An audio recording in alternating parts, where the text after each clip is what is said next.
This slide gives an overall view at a company level.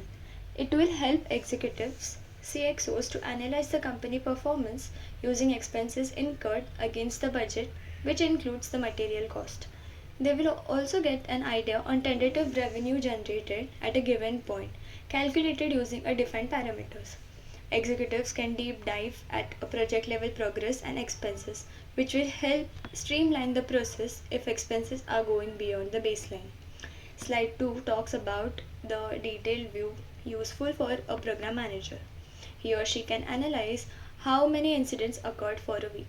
This data will help identify patterns if accidents are continuously happening.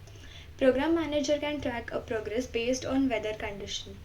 This will help to identify if weather has a direct impact on productivity. If yes, he or she can brainstorm to improve the employee's workers' productivity. We can track the materials cost at a day level and can identify a correlation if it has any impact on weather, employee productivity, etc. Program manager will get a glance view to track projects from a budget, revenue and expense, and track it with workers count and number of equipments used.